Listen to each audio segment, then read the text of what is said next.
ሐሰን ሼክ መሐመድ የሶማሊያ ዋና ጉዳይ ረሃብ ሳይሆን ሽብርተኝነት ነው ሲሉ በስልጠና በቴክኖሎጂና ለጸጥታ ኃይሎች የምክር ድጋፍ በመስጠት ላይ ይገኛሉ።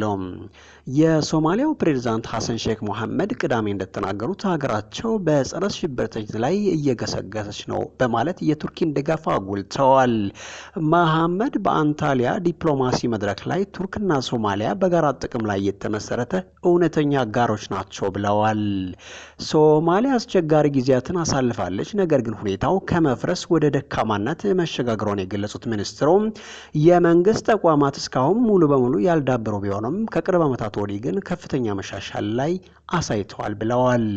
መሐመድ ሶማሊያ በዓለም አቀፍ መድረክ ማግኘት የሚገባትን ደረጃ ላይ ለመድረስ እየጣረች መሆኗንና እንደ አልሸባብና አይኤስአይኤስ ያሉ አሸባሪ ድርጅቶችን በንቃት እየተዋጋች ነው ብለዋል። የተባበሩት መንግስታት ድርጅት እና የአፍሪካ ህብረትን ጨምሮ በርካታ ዓለም አቀፍ ድርጅቶች እንዲሁም እንደ ዩኤስ፣ ቱርኪና እንግሊዝ ያሉ ሀገራት ከጎረቤት ሀገራት ጋር በመሆን ለሶማሊያ ድጋፍ እየሰጡ መሆናቸውን ጠቁሞ መሐመድ የውጭ ድጋፍ ቢደረግም ሽብርተኝነትን መዋጋት በሶማሊያ እየተመራው መሆኑን ገልጸው ከ1969 ወዲህ ለመጀመሪያ ጊዜ ምርጫ እንደሚካሄድ አስታውቀዋል።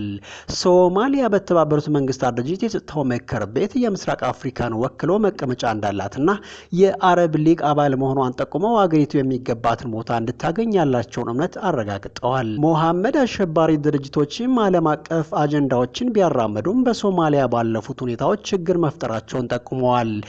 እነዚያ ቡድኖች እውነተኛ ማንነታቸውን የገለጸ ሲሆን ሶማሊያውያንም የድርጅቶቹ ተግባር ከሶማሊያ እሴትና እውነታ ጋር የማይጣጣም መሆኑን ይገነዘባሉ። መሐመድ ለሽብርተኝነት ቦታ የለም ብለዋል። ሀገሪቱ ከሶማሊያ ጋር ተመሳሳይ የሆኑ ፈተናዎች ለሚገጥሟቸው ሀገራት ድምጽ የመሆን ፍላጎት እንዳላትም ገልጸዋል። ዓለም አቀፍ የርዕዮተ ዓለምና የመርህ ሽግግር ወደ ጥቅማ ጥቅሞች መሸጋገሩን ጠቁመው ያላደጉ አገሮች ጥቅማቸውን በብቃት ለመገበያየት እንደሚታገሉ ጠቁመዋል።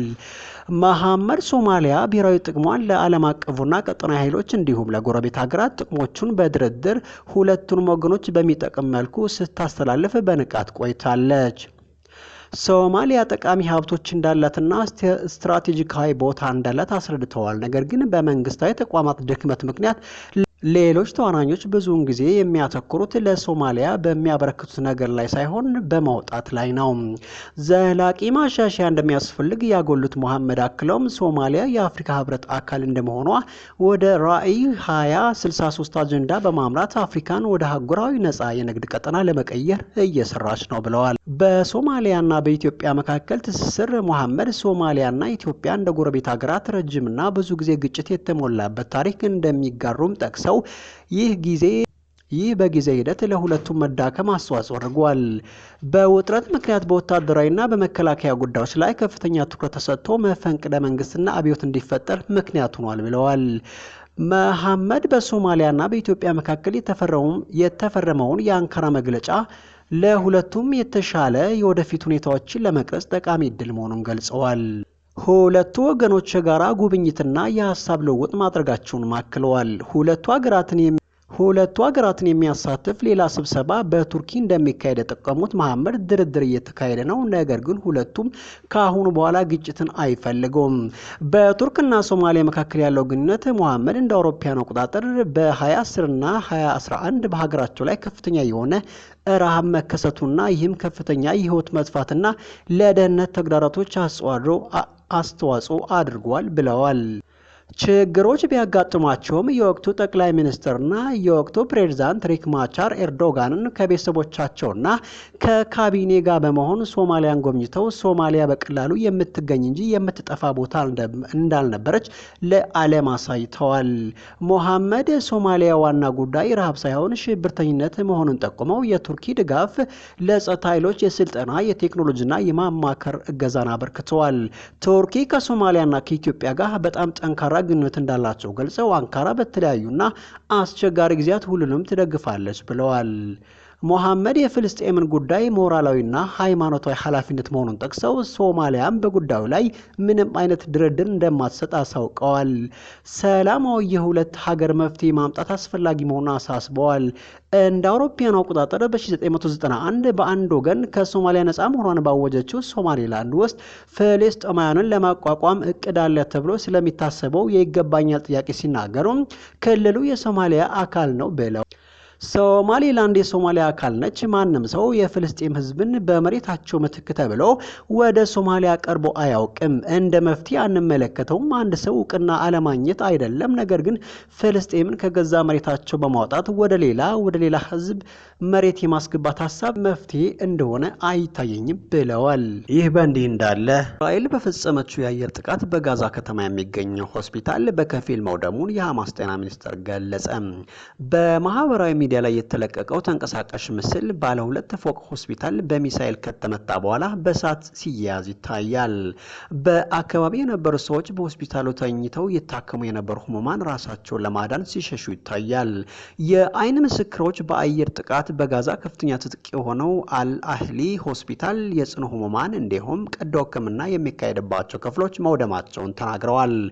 የጤና ሚኒስቴሩ ህንፃው ሙሉ በሙሉ ወድሟል ያሉ ሲሆን ይህ ህሙማንና ሆስፒታል ባልደረቦች እንዲፈናቀሉ አድርጓል ብለዋል። ሐማስ በእስራኤል የፈጸመችውን ጥቃት አሰቃቂ ወንጀል ሲል ገልጸው ተጨማሪ መረጃዎችን እያጣራሁ ነው ብለዋል። አንዳንድ በአካባቢ የሚገኙ ጋዜጠኞች የእስራኤል መከላከያ ሰራዊት ለአንድ የህክምና ባለሙያ ስልክ ደውሎ አካባቢውን ለቀው እንዲወጡ ማስጠንቀቃቸውን ተናግረዋል። በጋዛ የሲቪል ድንገተኛ አደጋ አገልግሎት መረጃ በጥቃቱ በሰው ህይወት ላይ የደረሰ ጉዳት የለም። በሆስፒታሉ ሲሰራ የነበረው ሌላ ጋዜጠኛ የእስራኤል ጦር መኮንን በድንገተኛ ክፍል ውስጥ ለሚሰራ ዶክተር በመደወል ሆስፒታሉን በአስቸኳይ ለቀው እንዲወጡ ማስጠንቀቃቸውን ተናግረዋል። ኦፊሰሩ በስልክ መልእክታቸው ሁሉም ታካሚዎችና ተፈናቃዮች ከአካባቢው ርቀው መሄድ አለባቸው ማለት ተነግሯል። አካባቢውን ለቀው ለመውጣት 20 ደቂቃ ብቻ ነው ያለ። በማህበራዊ ድረገጾች ላይ በሚዘዋወሩ ምስሎች ሰራተኛውና ህሙማን በጨለማ ህንፃውን ለቀው እንዲወጡ ይታያል። በተጨማሪም ሴቶችና ህጻናት ጨምሮ በርካታ ፍልስጤማውያን ተጠልለው ከነበሩ የሆስፒታል አጥር ግቢ ውስጥ ሲሸሹ ይታያል። ከጦርነቱ በፊት ትንሽ የህክምና ተቋም የነበረው አልአህሊ በጋዛ ከተማ ውስጥ የሚገኙ የአልሺፋ የህክምና መስጫ ተቋማትና በሰሜናዊ የጋዛ ሰርጥ የሚገኙ ሆስፒታሎች ከወደሙ ወዲህ ትልቅ የህክምና አገልግሎት አቅራቢ ሆነዋል። በሐማስ የሚመራው የመንግስት ማስታወቂያ ቢሮ በመግለጫው ላይ ጥቃቱን አውግዟል። ሐማስ በመግለጫው እስራኤል በመቶ የሚቆጠሩ ህሙማንና የህክምና ባለሙያዎችን የያዘው አልአህሊ ሆስፒታል ዓላማ በማድረግ አሰቃቂ ወንጀል እየፈጸመ ነው ብለዋል። እንደ አውሮፓውያን አቆጣጠር በጥቅምት 2023 በተመሳሳይ ሆስፒታል በተፈጸመ ጥቃት በመቶ የሚቆጠሩ ሰዎች ተገድለዋል። የፍልስጤም ባለስልጣናት ለፍንዳታው የእስራኤልን ጥቃት ተጠያቂ አድርገዋል። እስራኤል በበኩሏ ፍንዳታው የደረሰው የፍልስጤም እስላማዊ ጂሃድ ታጣቂ ቡድን ላይ ያተኮረ ሮኬትን በማስወንጨፍ ሙከራ ነው ስትል አስተባብላለች። ሐማስ መስከረም 26 2016 በፈጸመው ጥቃት 1200 ሰዎች ሲገደሉ 251 ሰዎች ደግሞ ታግተው ተወስደዋል። በሐማስ የሚመራው ጤና ሚኒስቴር መረጃ እንደሚያመለክተው ከነዚህ ጥቃት በኋላ ከ60 ሺህ ገዳማ ሰዎች በእስራኤል ጥቃት ጋዛ ውስጥ ተገድለዋል። ከነዚህ መካከል 1563 ፍልስጤማውያን ከመጋቢት 18 ጀምሮ በእስራኤል በጋዛ ሰርጥ አጠናክራ በቀጠለችው የአየርና የምድር ወታደራዊ እርምጃ የተገደሉ መሆናቸውን የሐማስ ጤና ሚኒስቴር ይናገራል። ባለፈው ጥር ወር የተደረሰው የተኩስ አቁም ስምምነት መጋቢት ላይ ተጥሏል። በአሁኑ ወቅት በጋዛ 58 ታጋቾች ያሉ ሲሆን ከመካከላቸውም 24ቱ በህይወት አሉ ተብሎ ይታመናል።